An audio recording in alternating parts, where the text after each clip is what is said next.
Hello friends, नमस्कार, आदाब, सत श्री अकाल, गुड इवनिंग। आप सभी का स्वागत है हमारे YouTube channel skills with Pradeep sir में। आई होप आप सभी अच्छे होंगे और अपनी पढ़ाई अच्छे से कर रहे होंगे और जो भी आपका डेली रूटीन है उसे आप फॉलो कर रहे होंगे। तो फ्रेंड्स, अक्सर हमारी लाइफ में ऐसा होता है कि कभी कभी जब हम पढ़ाई कर रहे होते हैं तो बहुत डीमोटिवेटेड फील होता है कि पढ़ाई करें ना करें। एक्चुअली होता क्या है कि 7 डेज होते हैं अगर हमारे, तो अगर 6 डेज भी हमारी पढ़ाई अच्छी चलती है तो आप समझिए कि बहुत अच्छी चल रही है।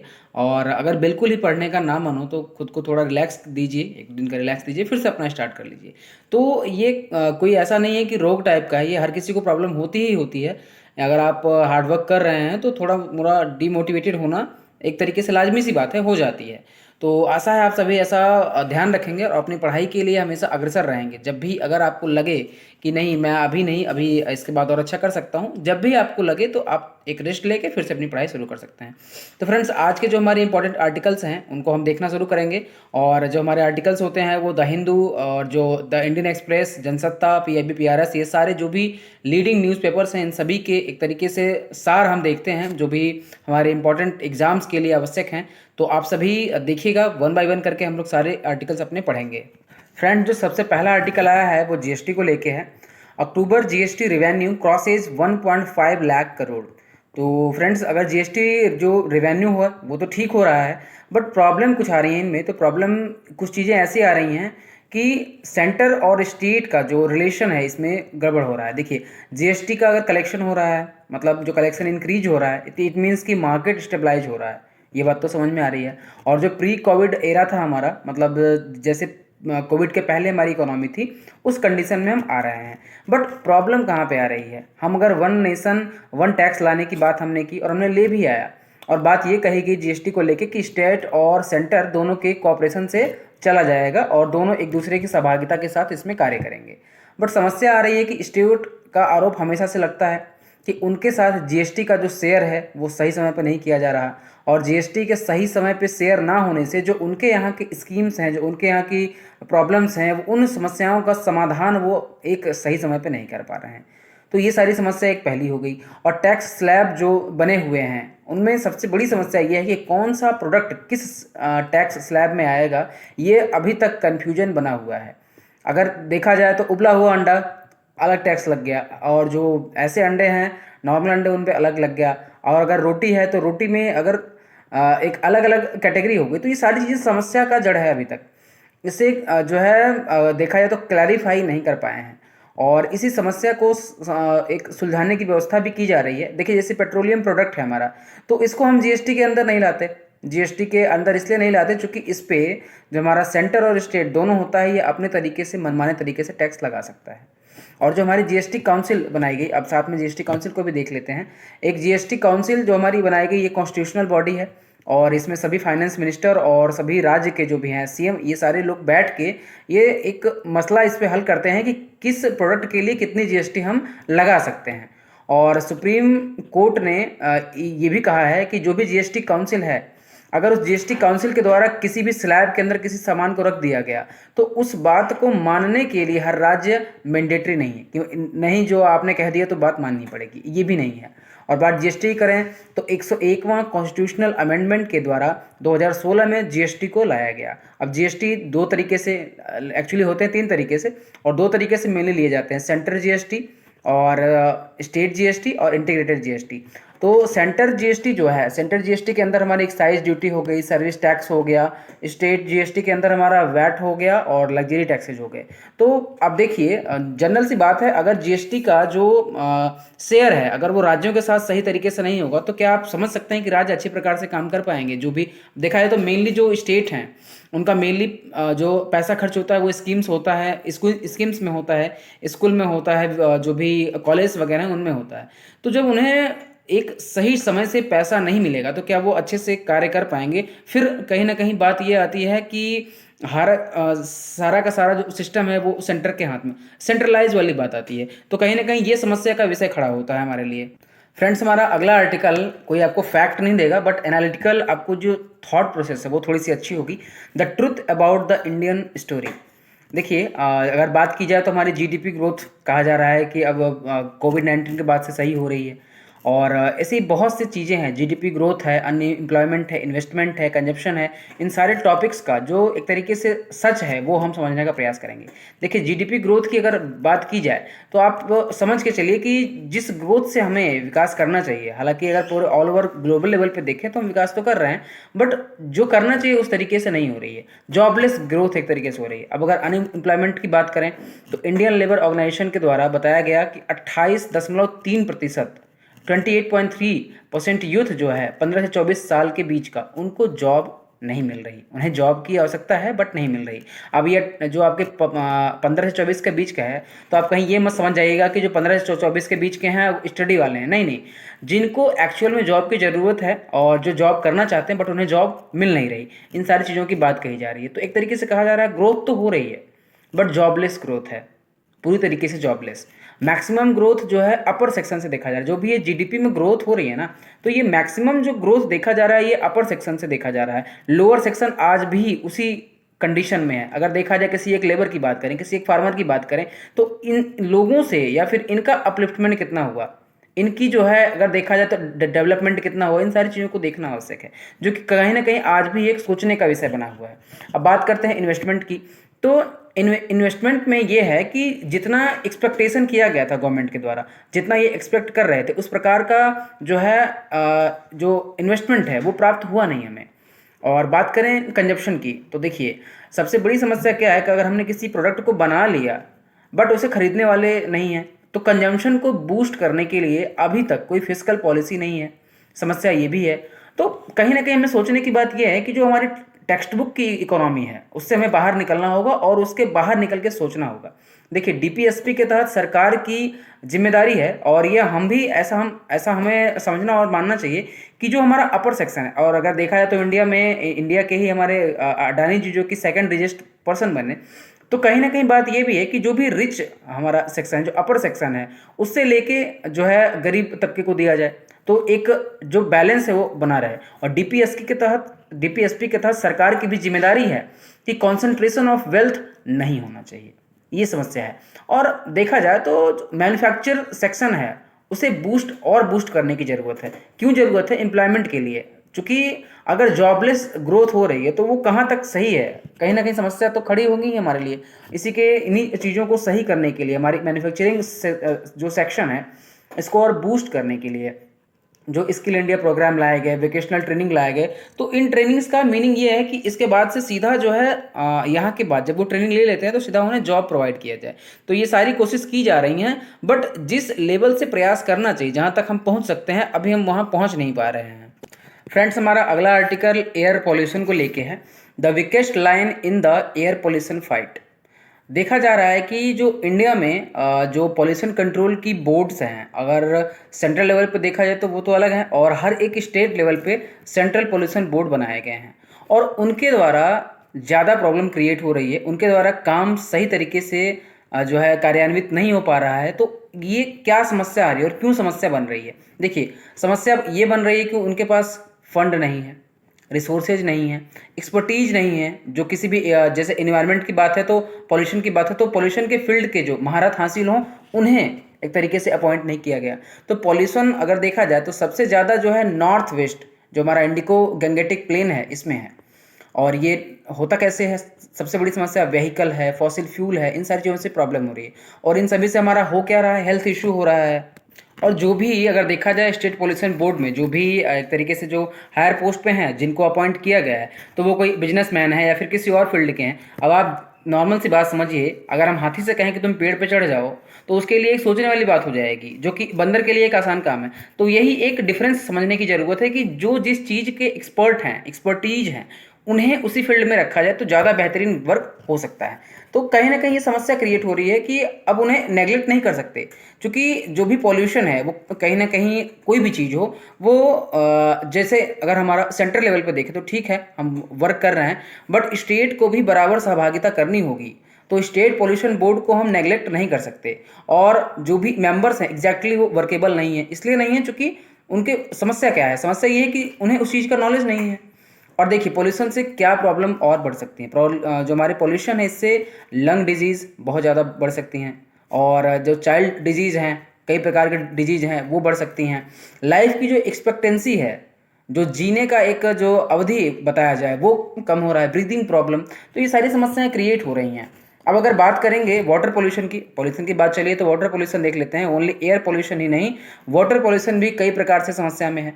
अगर मान लीजिए जो हैवी मेटल हैं वाटर में, अगर उसका हम यूज अपने पीने के लिए कर रहे हैं, अगर उसका हम यूज अपने एग्रीकल्चर में कर रहे हैं, इरिगेशन में वाटर में कर रहे हैं, तो फूड पे क्या इम्पैक्ट पड़ेगा, जो फूड हम कंज्यूम कर रहे हैं उस फूड पे क्या इम्पैक्ट पड़ेगा, और उस फूड के जो इम्पैक्ट हैं जो हम कंज्यूम करेंगे उससे हमारे हेल्थ को क्या प्रॉब्लम होगी।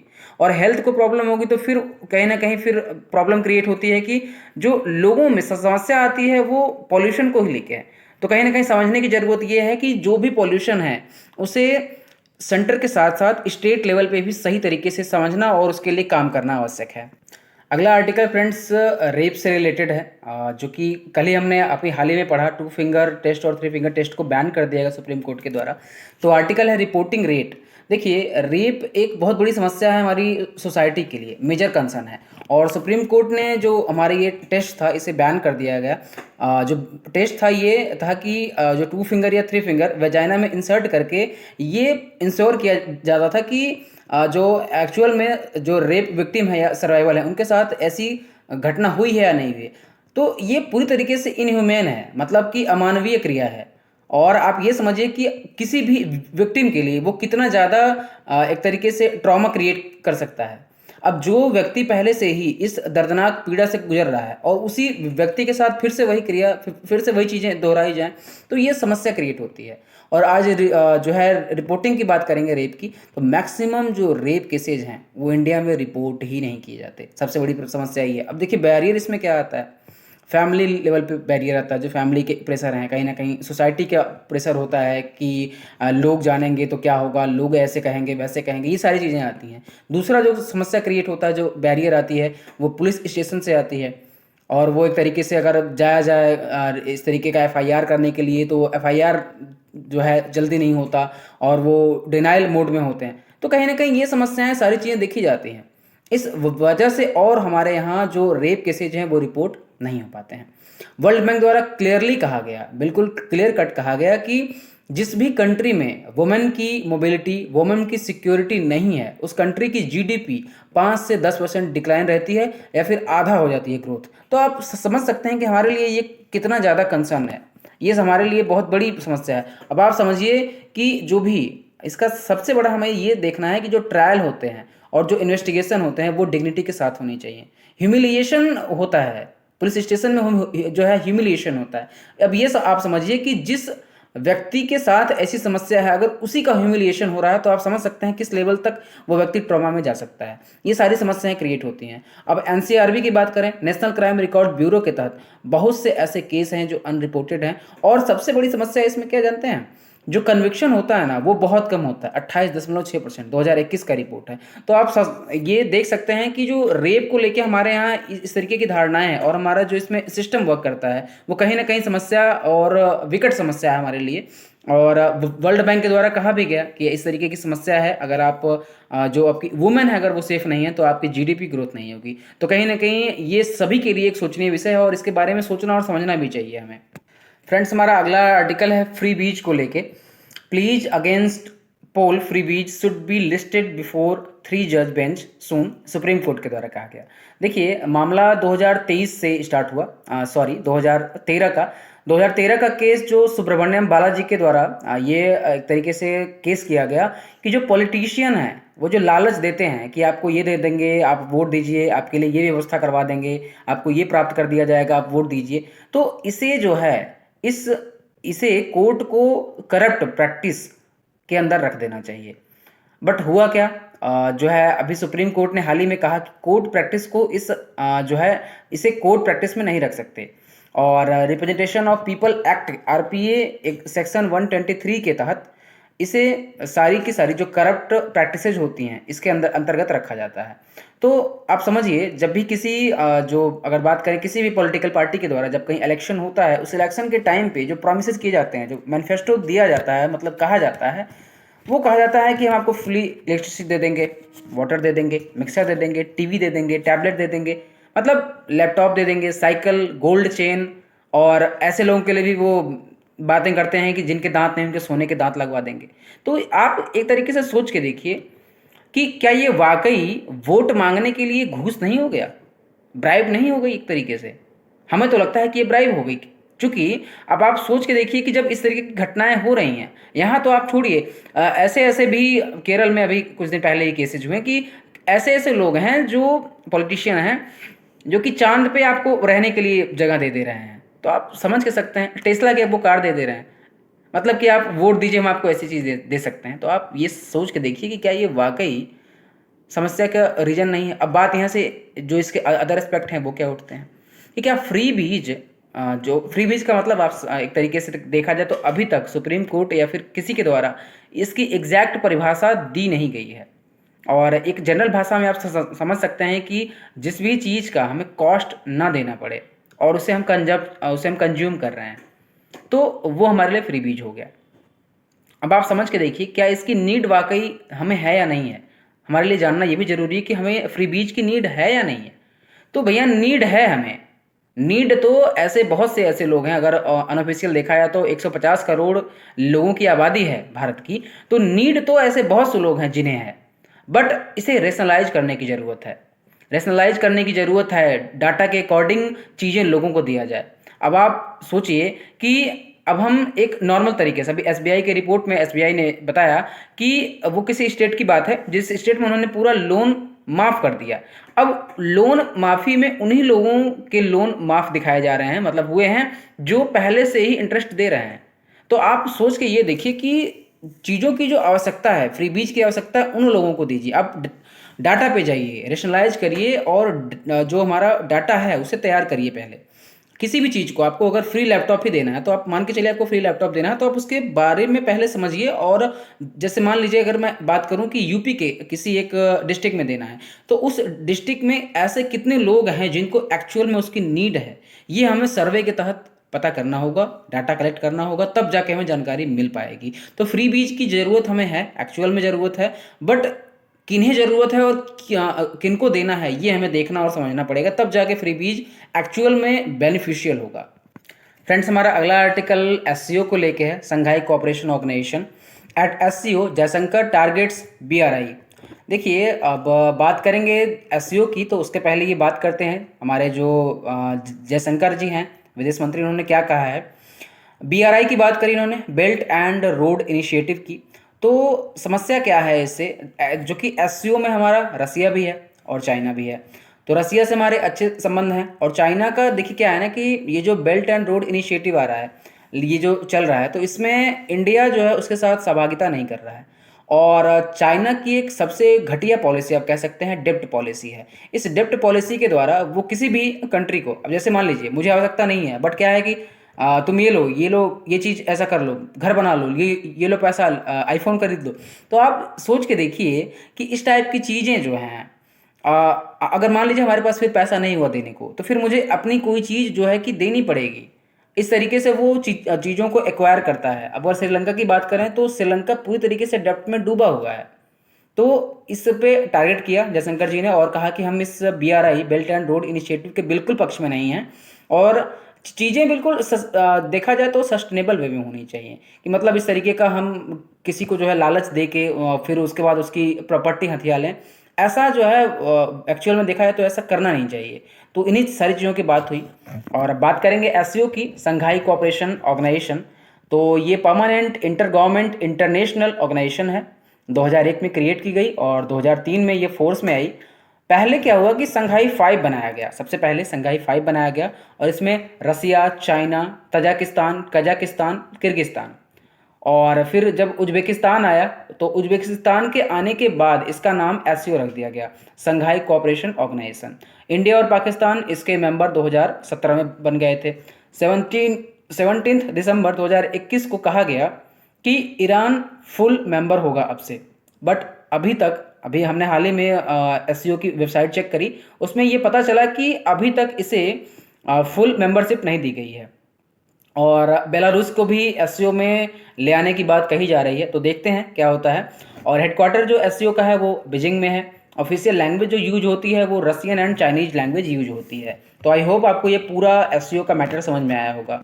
फ्रेंड्स, हमारा अगला जो आर्टिकल है वो मनगढ़ धाम को लेके है। Modi calls for road map to develop Mangarh Dham as a global tribal destination. तो सबसे पहले तो जानेंगे मनगढ़ कहाँ पे है। तो ये बांसवाड़ा राजस्थान के एक डिस्ट्रिक्ट में है मनगढ़।